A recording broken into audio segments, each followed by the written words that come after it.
É uma alegria e uma grande responsabilidade estar aqui,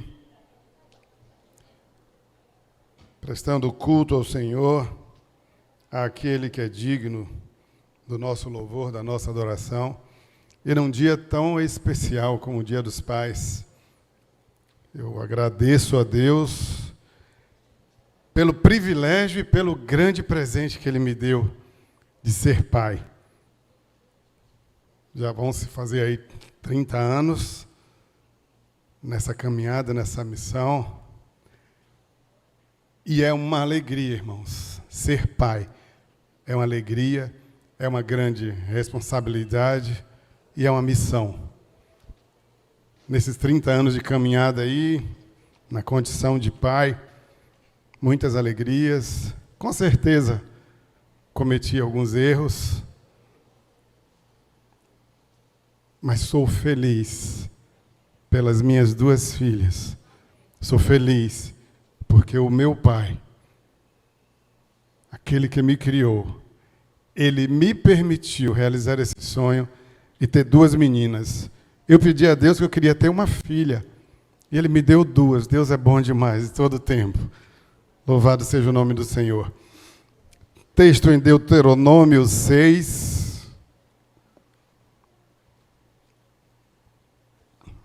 versos 6 e 7. Deuteronômio 6.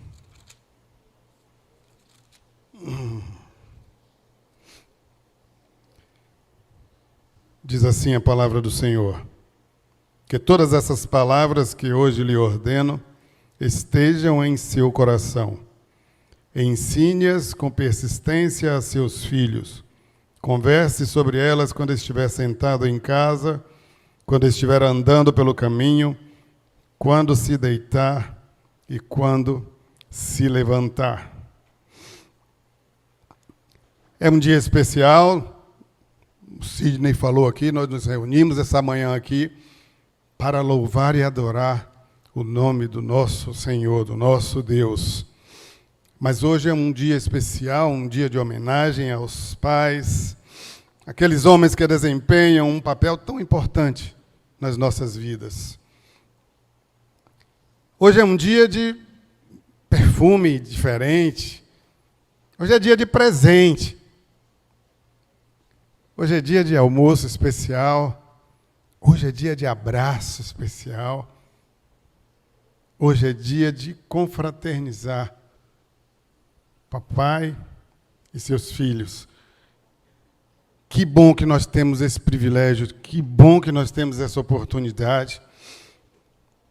Aqueles que têm os seus papais longe, hoje é dia de fazer aquela ligação, ou aquele vídeo, né, ligação por vídeo com seu pai que está distante. Mas não pode faltar esse momento. Não podemos deixar de expressar aos nossos pais o amor que nós sentimos. As nossas homenagens devem ser em vida e não depois que morrem. Então não deixe hoje de homenagear o seu pai. Não deixe de demonstrar a ele o amor que você sente, o respeito, a admiração. Talvez você nunca tenha dito a ele que o ama. Talvez você nunca tenha dito da sua admiração por ele. Aproveite esse dia, aproveite esse momento. Nós hoje, nessa reflexão, nós vamos explorar alguns exemplos bíblicos de pais. Nós vamos falar de alguns homens que foram pais e que foram exemplo. Eu queria começar falando de Abraão. Abraão é conhecido como o pai da fé, um homem que era caracteristicamente um homem obediente a Deus. Abraão é um grande exemplo na Bíblia. Ele tem algumas características positivas. A primeira delas é que Abraão era um homem de fé. Todas as vezes que eu vejo a história de Abraão, ela está registrada em Gênesis, do capítulo 12 até o 25. São 13 capítulos falando sobre esse homem. Um homem que foi chamado de amigo de Deus. Um homem que tinha uma intimidade com Deus. Um homem que falava com Deus e que ouvia Deus falar. Mas quando eu leio os textos que falam sobre Abraão, eu fico intrigado com o despreendimento de Abraão, quando Deus o chama e diz assim: Abraão, sai da sua parentela, deixa a sua família, deixa todo mundo, sai aí do meio de todos e siga na direção que eu vou lhe mostrar. Abraão não sabia para onde ia, Abraão não sabia, ele só sabia que foi Deus, o Pai, o Todo-Poderoso, que mandou, e ele creu de olhos fechados. E eu fico analisando, imagina se eu recebesse de Deus hoje, se Cláudio sai do meio da sua parentela, deixa sua casa, deixa tudo para trás e vai para um lugar onde eu vou ainda lhe mostrar. Que difícil, irmãos. Que difícil. Nós somos tão apegados às coisas, não deveríamos ser, porque nós não somos daqui, nós somos peregrinos, nós estamos aqui de passagem. Mas às vezes a impressão que nós temos é que nós vamos permanecer aqui eternamente, porque a gente se apega tanto às coisas da terra, enquanto a palavra de Deus nos orienta que nós devemos pensar nas coisas que são do alto.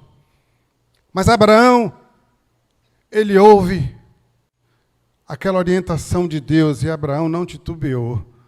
Abraão seguiu, obedecendo a Deus. Um homem de fé, um homem obediente, conhecido como pai da fé, um homem que acredita em Deus, obedece às suas ordens, mesmo quando parecia impossível. Abraão, já na sua velhice, ele ouve de Deus que Deus ia dar um filho a ele. E as circunstâncias eram contrárias. A sua mulher é estéril. Eles já estavam velhos.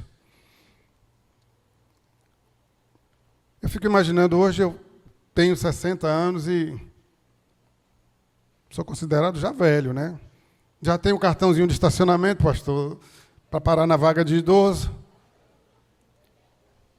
Imagina Abraão lá com seus 90 anos e ouve de Deus: olha, eu vou lhe dar um filho. Na nossa incredulidade, talvez, se fosse eu ou você, a gente não levaria muito em consideração. Como é que eu vou fazer um filho aos 90 anos? Mas Abraão creu, porque foi promessa de Deus para a vida dele. Abraão creu mesmo diante daquilo que parecia impossível. Mas Abraão entendeu que era impossível para ele, mas que não há nada impossível ao nosso Deus. E essa é uma verdade que nós devemos apreender esta manhã. Não existe nada impossível ao nosso Deus. Ainda que as circunstâncias sejam contrárias, ainda que todos digam que não é possível, mas Ele pode todas as coisas. E Abraão recebeu o seu Isaque. Eu não sei qual é o Isaque que você espera receber na sua vida, mas creia que Deus tem o seu Isaque preparado. E no tempo dele, você receberá, porque para ele não há impossível. Abraão creu e recebeu Isaque, cheio de alegria. Eu fico imaginando a alegria de Abraão. Quando a minha filha, Laís, foi nascer, eu estava lá todo empolgado, todo corajoso, quero assistir o parto. E na hora H dei uma tremedeira, meu irmão. Eu fiquei lá com a câmera para filmar e saiu tudo tremido. Eu fico imaginando Abraão, naquela idade, e recebeu o seu Isaque, que alegria. Como o seu coração deve ter exultado naquele dia. Porque esse é o Deus que pode todas as coisas. Abraão creu. Abraão também era um exemplo de generosidade. Abraão era conhecido porque era uma pessoa que sabia receber. Abraão recebeu 3 anjos, alimentou os anjos, abrigou-os. Era um homem que tinha um coração generoso. Ele era conhecido por ser um homem justo, obediente a Deus. Mas chegou um tempo que aquele Abraão, aquele presente maravilhoso que Deus lhe deu, o Senhor diz a ele assim: Abraão, me dá de volta o seu Isaque. Acompanhe comigo o raciocínio. Imagina depois de toda aquela felicidade de receber a minha filha, se Deus dissesse: Cláudio, agora você vai me dar essa filha de volta. Você vai sacrificar essa filha. E mais uma vez, irmãos, Abraão não duvidou em seu coração. Abraão seguiu com o seu filho, e no caminho o seu filho lhe pergunta: pai, eu estou vendo tudo preparado aí, mas o que vai ser sacrificado? E Abraão, com o coração cheio de fé, irmãos, ele diz assim: Deus proverá. Que lição que aquele homem estava ensinando ao seu filho. Que Deus é o Deus provedor. Deus é aquele que provê na minha e na sua família. Amém, irmãos? Abraão não sabia o que ia acontecer, mas ele sabia que Deus estava no controle. Abraão não imaginava que ia aparecer um cordeiro lá, mas ele sabia de algo que estava no seu coração. Ele cria num Deus que pode todas as coisas, no Deus que é o Deus provedor. E Deus providenciou, Deus proveu. E ali Isaac aprendeu uma grande lição de fé. Deus é o Deus provedor. Foi para Abraão, é para mim e é para você. O segundo exemplo que eu queria trazer, irmãos, é o exemplo de Noé. Noé também obedeceu a Deus. A história de Noé está lá em Gênesis 6. Noé foi um homem considerado um homem justo, era um homem íntegro, um homem que andou com Deus em uma época que a humanidade estava totalmente corrompida. A corrupção era tão grande no tempo de Noé que Deus resolveu destruir tudo com o dilúvio. Mas em meio àquela geração totalmente corrompida e perversa, Deus encontrou um homem íntegro, um homem justo. E a palavra diz que Noé achou graça em Deus. Noé foi reconhecido por Deus como um homem justo. Nem tudo estava perdido. Deus encontrou um homem, Deus chama Noé, Deus dá a Noé uma missão, construir a arca. E Noé tinha uma característica, que era um homem justo, íntegro, e essa integridade de Noé era testemunhada por seus contemporâneos. Eles reconheciam em Noé um homem que tinha uma estreita comunhão com Deus.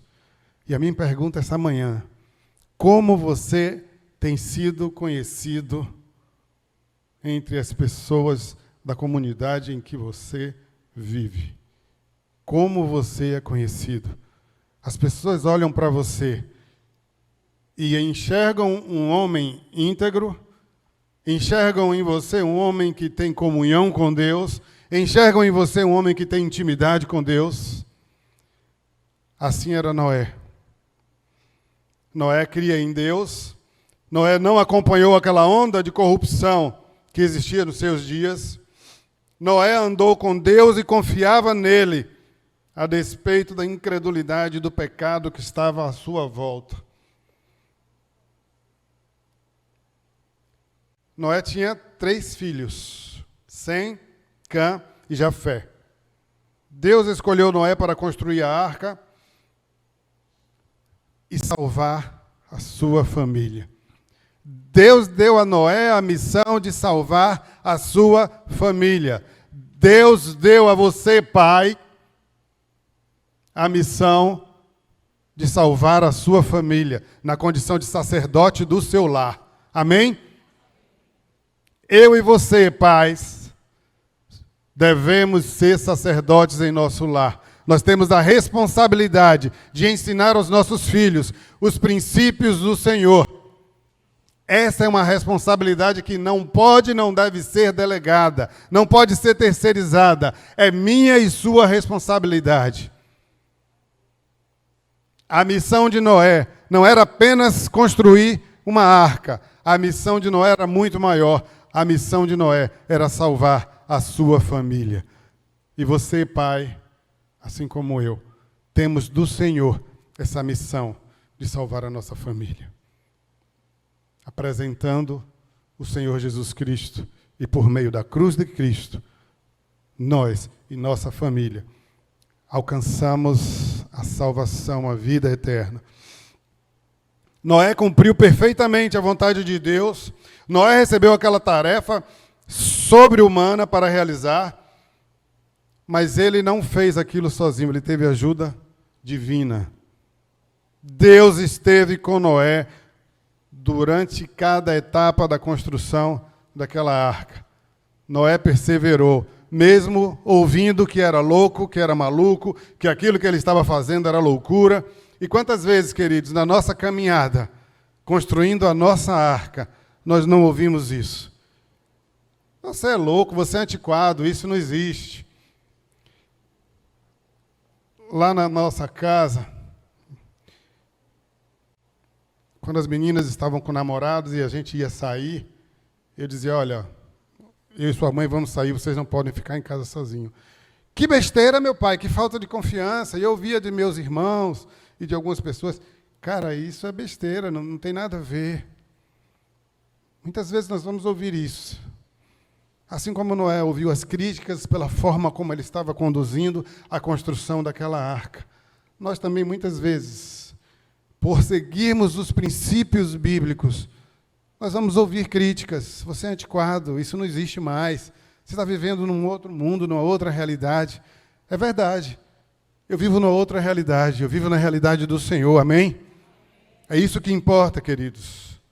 Independente das críticas, Noé seguiu firme no propósito de obedecer a Deus, construindo a arca para salvar a sua família. Eu e você, independente das críticas, precisamos permanecer, perseverar no ensino da palavra para que os nossos filhos, para que a nossa família seja salva. Não preste atenção nas críticas. Cumpra a missão que Deus lhe deu. Essa é a vontade de Deus. Os pais podem ensinar a seus filhos sobre a importância de viver uma vida íntegra e obediente a Deus, assim como fez Noé. Mesmo que isso signifique, queridos, remar contra a maré. Porque os ensinos bíblicos, os princípios bíblicos, vão na contramão do que é ensinado no mundo. Mas não se preocupe, você vai dar as suas braçadas contra a maré, mas você não estará nadando nas suas forças. É na força do Senhor. Ele vai adiante. Ele será a nossa retaguarda. Ele nos dará sabedoria. Ele nos dará a palavra certa. Persevere em construir a arca para salvar a sua família, assim como fez Noé. Mas ainda temos um outro exemplo, o exemplo do Jó. Jó também era um homem conhecido, um homem muito rico, íntegro, se desviava do mal, era um gentil da terra de Uz. O seu país era cheio de idolatria, os seus compatriotas adoravam a muitos deuses, mas Jó é apresentado como um homem inculpável e temente a Deus, que observava as leis da moralidade, da espiritualidade. Jó também era um homem próspero, era um homem muito conhecido, e Jó era um homem feliz. Você é feliz, meu irmão? Você é feliz? Se você tem Jesus Cristo no seu coração, não tem como não ser feliz. Há uma música, um corinho do tempo que eu era adolescente que diz assim, não pode ser triste um coração que ama Cristo, não pode ser triste um coração que ama Deus. Não vivo eu, mas Cristo vive em mim. Irmão, se Cristo vive em mim, não há espaço para tristeza, e sim para alegria, e sim para transbordar de alegria. Porque Jesus vive em mim. Eu preciso ser alegre. A alegria do Senhor é a nossa força. Jó era um homem feliz. Jó era um homem que tinha 7 filhos e 3 filhas. Eu ouvi dizer que o pastor Flávio está nessa pegada aí. Vai chegar lá. A família de Jó se caracterizava por uma harmonia fraterna entre eles. Eles costumavam se reunir para as celebrações, comemorar os aniversários. Cada filho de Jó já morava na sua própria casa, mas era costume deles se reunirem para celebrar juntos. Essa harmonia, esse amor, esse carinho, esse convívio, isso foi ensinado pelo seu pai. Jó cuidava do bem-estar dos seus filhos. Jó investia tempo de qualidade na vida dos seus filhos. E a minha pergunta para você hoje, pai: você tem investido tempo de qualidade no convívio com seus filhos? Ou você é envolvido de forma que não sobra tempo para o seu filho? Os afazeres do dia a dia, as suas obrigações, a sua vida profissional, o seu ministério, tem roubado o tempo de convívio com a sua família. Você tem negligenciado essa riqueza que é conviver, estar junto, conversar, dividir coisas com seus filhos. Nenhum sucesso, irmãos, presta bem atenção nisso. Nenhum sucesso, profissional ou ministerial, vale a pena se for por meio do sacrifício da sua convivência com seus filhos e com a sua família. Nenhum sucesso compensa. Eu ouvi de um colega de trabalho uma vez, eu estava fazendo um concurso público interno na Caixa para ser auditor. E esse colega me chamou e disse assim: Cláudio, posso te dar um conselho? Não faça, não. Você tem 2 filhas pequenas, as meninas eram pequenininhas, e você não vai vê-las crescer. E eu sou grato a Deus pelo conselho daquele homem, pastor Paulo Silva, marido da irmã Raquel. Ele me disse: olha, ele era auditor, já há muito tempo na Caixa. Ele disse: não faça não, deixe para lá. Eu já estava aprovado, faltava só a última etapa. E a palavra do pastor Paulo ali naquele dia, querido amigo, usado por Deus para me aconselhar, me fez desistir de ser auditor. Eu abri mão de um direcionamento da carreira para que eu pudesse ter tempo e investir tempo de qualidade com a minha família, com minhas filhas. E, queridos, eu não me arrependo. Eu não me arrependo.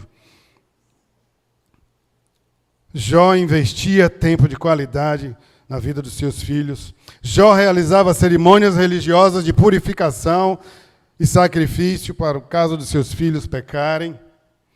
Jó se preocupava com o bem-estar espiritual da sua família. Jó era efetivamente um sacerdote no seu lar. Eu posso dizer que Jó foi um bom exemplo de pai. Quero ainda trazer o exemplo do pai de Jesus, o pai terreno de Jesus, o José. Exemplo de cuidado e de amor. Em Mateus 2, traz a narrativa do convívio de José. José protege Jesus quando foge para o Egito. Quando o rei Herodes procurava matar Jesus, um anjo do Senhor aparece a José em sonho e instrui José a fugir dali com a sua mulher e com o seu filho. E José prontamente ouviu a voz do Senhor e fugiu com sua mulher e com seu filho. Passado um tempo, após a morte de Herodes, o anjo novamente aparece a José em sonho e instruindo-o a retornar a Israel com sua família, e ele retorna a Nazaré. Lemos ali que José foi morar na cidade de Nazaré, cumprindo assim a profecia de que Jesus seria chamado o Nazareno. o cuidado de José em obedecer os princípios do Senhor para cuidar da sua família, para proteger a sua família. Lucas 2, 41 a 51, tem a narrativa do episódio em que Jesus some da presença dos seus pais. Eles estavam retornando. E Jesus, lá em Jerusalém, após a celebração da Páscoa, eu fico imaginando que deveria ser uma grande multidão, e as crianças normalmente ficavam todas juntas brincando, e José e Maria entenderam que Jesus estava lá junto com as crianças e seguiram o caminho. E mais na frente eles se deram conta e foram procurar se certificar que Jesus estava ali, e eles percebem que Jesus não estava. E José volta a Jerusalém, e ele não descansou enquanto não encontrou o seu filho. E ele vai encontrar Jesus no templo. Isso demonstra o cuidado de José com o seu filho, a aflição que eles sentiram quando perceberam que Jesus não estava entre eles, e eles vão encontrá-lo falando no templo. José se preocupava com o bem-estar do seu filho Jesus. Ensino e formação. José era o responsável pelo ensino. Tradição do povo judeu é que o pai tinha a responsabilidade de ensinar a palavra para os seus filhos, sobretudo os filhos do sexo masculino. Então era uma obrigação de José na condição de pai, e José ensinou, José ajudou na formação de Jesus. Embora a Bíblia não nos traga detalhes específicos sobre o ensino de José, podemos inferir que ele desempenhou um papel importante na formação de Jesus, inclusive ensinando a sua profissão. José era carpinteiro, e também isso era comum naquele tempo. O pai ensinava a sua profissão ao seu filho. Então Jesus foi ensinado por José, e com certeza ele aprendeu também com seus pais sobre os princípios da fé e da obediência a Deus. José assumiu a responsabilidade de ser o pai terreno de Jesus, mesmo sabendo que ele era o filho de Deus. Primeiro mostra o caráter de José, quando ele percebe que sua noiva estava grávida e ele não havia coabitado com ela. E a palavra diz que ele resolveu sair sem denegrir a imagem de Maria. E depois ele vai ouvir a orientação do anjo, dizendo que era obra do Espírito Santo. Querido, José foi escolhido por Deus para ser o pai de Jesus. E com certeza não foi por acaso, porque com Deus não existe acaso. E eu queria dizer para você essa manhã, você foi escolhido para ser pai do seu filho ou da sua filha, não por acaso, mas foi propósito de Deus. Foi propósito de Deus. José foi um homem íntegro, amoroso, era também um exemplo de pai temente a Deus, um homem justo, e com certeza influenciou o seu filho Jesus. E o último pai que eu queria trazer aqui, todos também conhecem a história, o pai do filho pródigo. A parábola do filho pródigo está lá em Lucas 15, de 11 a 32. É também conhecida como a parábola do filho perdido. É uma das mais conhecidas e impactantes que foi ensinada por Jesus. Aquele jovem, ele decide sair e conhecer o que o mundo tinha para lhe mostrar. Ele queria experimentar, ele queria ser independente, ele não queria mais estar sobre a presença do seu pai, sobre o domínio do seu pai, ele não queria mais obedecer, ele queria ser dono do seu próprio nariz. E ele vai pedir ao pai que dê a sua parte na herança. E aquele pai, naquele momento, ele poderia ter entendido aquilo como assim, meu filho quer que eu morra, porque já quer a herança. Não importa se eu esteja vivo ou morto, ele só quer a herança. Aquele pai poderia ter fechado o coração, aquele pai poderia ter negado, aquele pai poderia ter dado uma sonora regulagem. Talvez se fosse eu, ia dar uma bela regulagem das minhas filhas. Vai trabalhar para ter as suas coisas, mas aquele homem cheio de amor no coração. Ele foi generoso, ele amou aquele filho, mesmo aquele filho tendo aquela atitude irresponsável, desrespeitosa, o seu pai não lhe negou o pedido, dividiu os seus bens e lhe deu a sua parte. Aquele pai estava disposto a perdoar e a acolher seu filho de volta, não importando as escolhas que ele estava fazendo naquele momento. Uma outra característica daquele pai é a paciência. Aquele pai aguardou pacientemente o retorno do seu filho. Eu fico imaginando quantas vezes aquele pai saiu à porta e ficava olhando a rua na esperança de um dia ver aquele filho voltando. Quantas noites que ele levantou na madrugada e foi no quarto do seu filho para... Quem sabe ele tinha voltado, estava ali.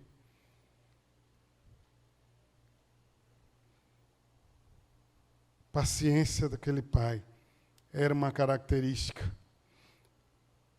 É uma característica refletida por Deus na vida daquele homem. Aquele homem estava ali esperançoso da volta do seu filho, assim como Deus está sempre de braços abertos, esperando que o filho pródigo volte. Eu já fui filho pródigo um dia. Eu já decidi escolher meu próprio caminho, seguir a minha vida, experimentar o que o mundo tinha para me oferecer. Mas eu pude contemplar o meu Pai do céu de braços abertos a me receber de volta com um amor incondicional. E aquele filho, depois de passar por tudo que passou, depois de perder todos os seus recursos, depois de ser humilhado, depois de comer a ração de porcos, ele se lembra que os empregados do pai dele viviam melhor do que ele estava vivendo. E ele pensa com ele, eu vou voltar, eu vou dizer a meu pai, pai, pequei contra o Senhor, pequei contra Deus, não sou digno de ser seu filho. E ele volta para casa. E a outra característica que eu queria chamar a atenção é a prontidão para perdoar daquele pai. Quando o filho pródigo finalmente reconheceu seus erros, se arrepende de suas ações, decide voltar para casa, decide confessar ao seu pai que havia pecado. Oh, queridos, quantas vezes aquele pai esperou por aquele momento. Aquele pai, ao ver de longe o seu filho chegando, o seu coração começa a acelerar. Ele começa a exultar. Acho que ele apertava os olhos sem acreditar no que ele estava vendo. A Bíblia diz que há alegria no céu quando um pecador se arrepende. Isso retrata aquele pai ali feliz, ansioso, e ele não esperou que o filho chegasse a ele. Ele correu ao encontro do seu filho e ele o abraçou ternamente. Que amor maravilhoso! Que amor incondicional. Amor perdoador, queridos. Amor que não levou em conta os erros, que não jogou na cara. Ele simplesmente amou o seu filho, ele simplesmente abraçou.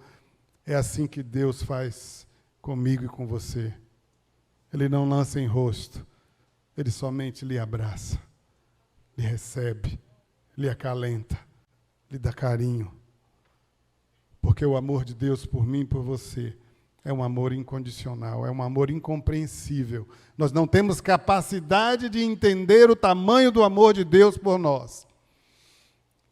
E essa passagem retrata esse amor de Deus. Um pai pronto a perdoar. O pai que, ao ver o seu filho de longe, corre para abraçá-lo. Perdão incondicional para aqueles que voltam para ele em arrependimento. E a sequência ali é uma sequência de restauração, de celebração. Ao receber seu filho de volta, o pai não apenas o perdoou, mas também ordenou que fossem lhe dadas novas roupas. Simbolizava a restauração da família. Além disso, o pai ordenou que matasse um novilho cevado para celebrar. Essa celebração vai destacar a alegria de Deus quando um pecador se arrepende e volta à sua presença.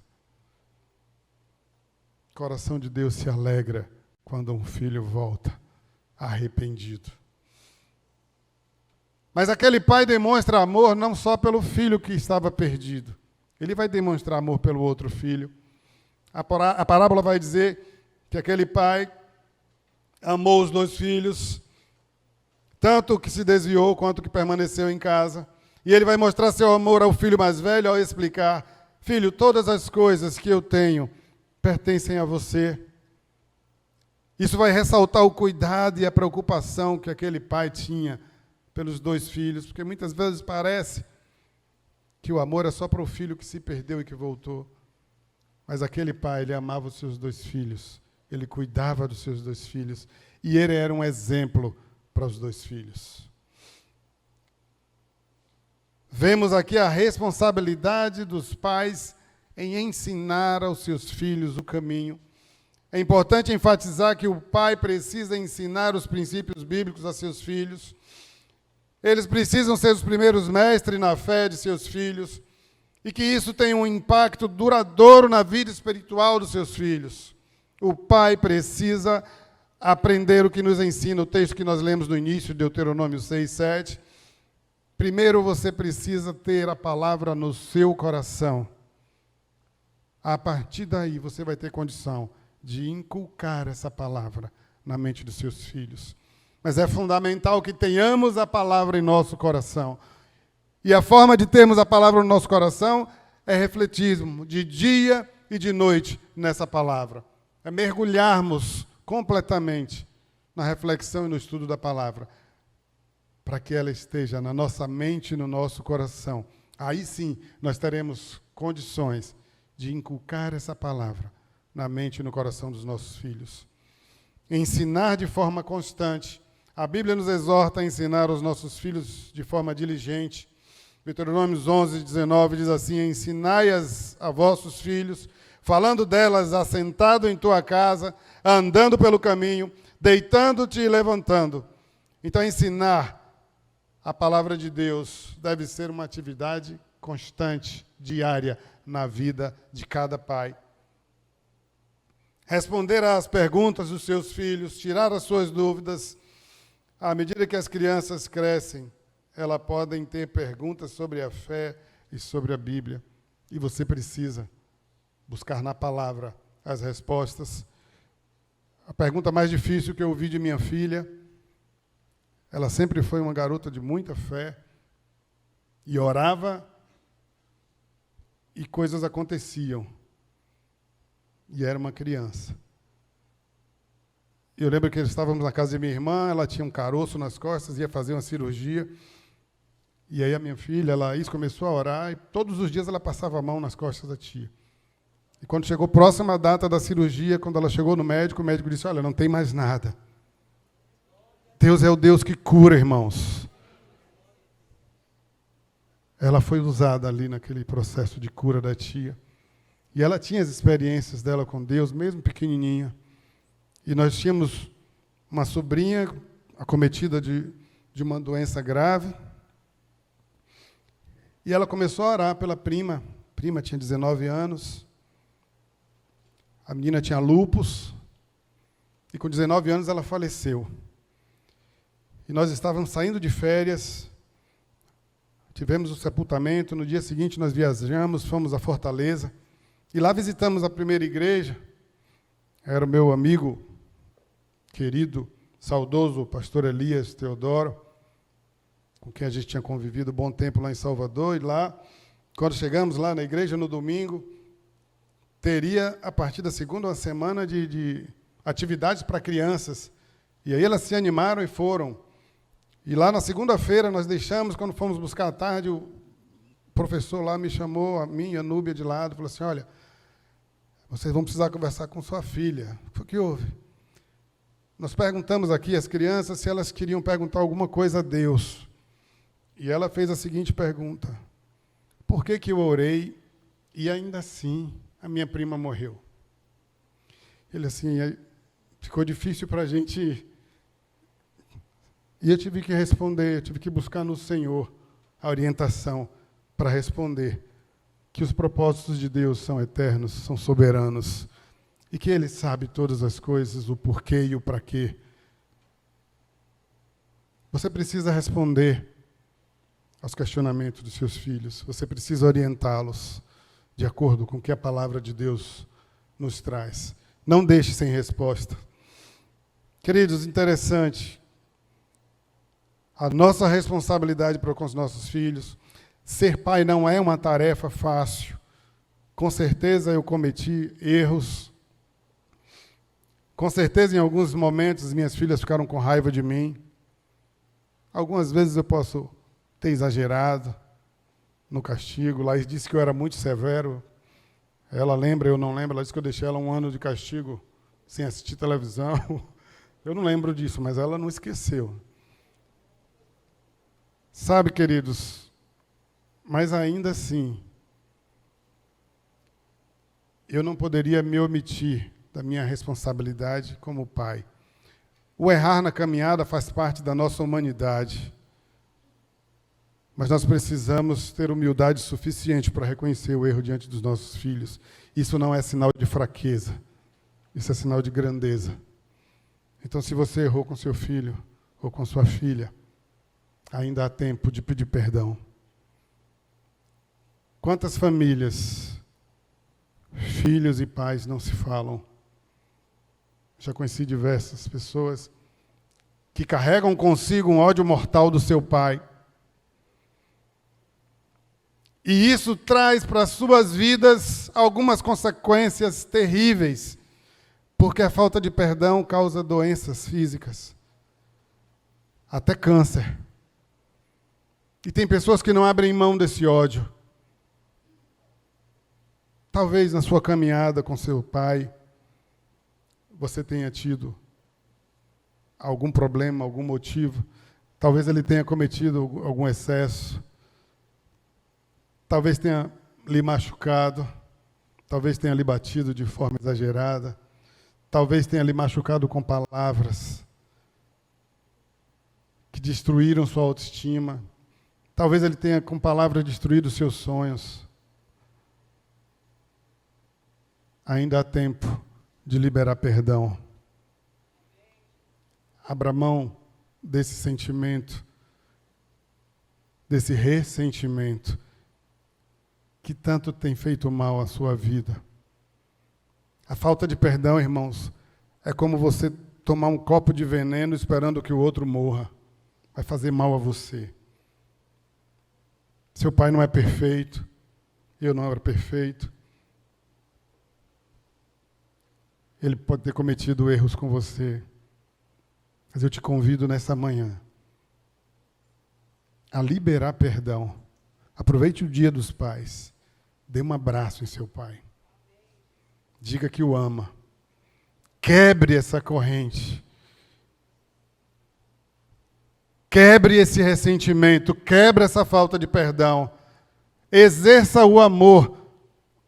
Olhe para o seu pai como Jesus olha para você. Olha para seu pai com olhar de misericórdia, com olhar de compaixão, com olhar de amor. Abra mão da sua razão, abra mão do seu ressentimento. Exerça esse amor que o Senhor nos ensina a cada dia, queridos. Seu pai pode não ser um super-herói, mas com certeza ele tentou acertar, mesmo errando. A palavra de Deus diz aos filhos: honra a teus pais e a tua mãe. A palavra diz assim: honra teu pai e a tua mãe se ele for bom. É isso, Sidney? Sabe? Não tem condição, irmão. A palavra de Deus diz: honra teu pai e a tua mãe. Independente se ele foi bom ou ruim com você, honra teu pai e a tua mãe. E o convite nessa manhã a você, filho, exerça a honra a seu pai e a sua mãe em obediência à palavra. É o princípio que rege as nossas vidas, é a palavra de Deus. E a palavra de Deus nos ensina, é mandamento, honra teu pai e tua mãe. E amar faz parte do honrar. Obedecer faz parte do honrar. Respeitar faz parte do honrar. E perdoar faz parte do honrar. Também uma palavra aos pais. Talvez você tenha ressentimento com seu filho por algum desrespeito, por alguma palavra, por uma atitude de ingratidão, e você se sentiu machucado. Eu queria também lhe convidar nessa manhã. Olha para seu filho, para sua filha com olhar de misericórdia, com olhar de compaixão. Libera perdão. O Senhor quer curar relacionamentos nessa manhã, em nome de Jesus. Em nome de Jesus, o Senhor quer curar relacionamentos. O Senhor quer restaurar famílias. O Senhor quer fazer famílias como a família de Jó. Família feliz, família unida, família em que prevalece a harmonia. Permita que Deus restaure o relacionamento na sua família nessa manhã, no nome de Jesus. Dobre sua fronte nesse momento. Eu queria que cada pessoa, pai, mãe, filho, colocasse a sua família agora diante do Senhor. O seu relacionamento, o ambiente da sua casa, do seu lar, coloca diante de Deus. E se identificar alguma área em que há necessidade da liberação do perdão, libere esse perdão em nome de Jesus. Em nome de Jesus. Feche os seus olhos. Fale com Deus. Peça a direção do Senhor. Ele quer restaurar seu lar, a sua casa, a sua família nesta manhã. Senhor, meu Deus e meu Pai, nós te somos gratos, Pai, porque o Senhor falou conosco esta manhã. Pai, que a Tua palavra ela possa frutificar nos nossos corações. Pai, para a edificação da igreja, para a edificação das famílias. Ó Deus, nós te pedimos nesse momento que haja cura neste lugar, Senhor, no nome de Jesus. Que relacionamentos agora sejam restaurados pela ação do Teu Espírito Santo, Senhor. Oh Deus, tem misericórdia de nós, porque nós somos falhos, porque nós cometemos erros, Senhor. Nos ajuda, Pai, a cumprir a missão dada por Ti, para sermos pais segundo o Teu coração, ó Deus. Para que nós possamos, ó Deus, perseverar na construção da nossa arca para salvar a nossa família. Pai, que nós possamos perseverar na busca da harmonia dentro dos nossos lares, como fazia Jó. Que nós sejamos sacerdotes dentro dos nossos lares. Que nós possamos, ó Deus, reconhecer os nossos erros e as nossas falhas. Que nós possamos pedir perdão, Senhor. Ó Deus, que nós possamos perdoar, Senhor. Ó Deus. Espírito Santo de Deus, age em nossas vidas nesta manhã. Nos dá discernimento, Senhor. Traz à nossa memória aquilo que tem machucado o nosso coração, Senhor. Pai, e agora faz uma cirurgia espiritual e arranca toda semente de ressentimento no nome de Jesus. No nome de Jesus. Pai, que nós possamos limpar essa nossa casa espiritual. Que nós possamos esvaziar, Senhor, para que nós sejamos cheios do Teu Espírito Santo. Para que nós possamos ser pais, filhos, mães, que seguem os Teus princípios. Dá-nos famílias harmoniosas no nome de Jesus. Quebranta os nossos corações nessa manhã, Senhor. Faz um grande concerto conosco, Pai. Age em nossas vidas. Nos dá sabedoria, Senhor, no convívio familiar. Nos dá famílias saradas, sadias, Pai, para que nós possamos ter igrejas saradas e sadias, no nome de Jesus.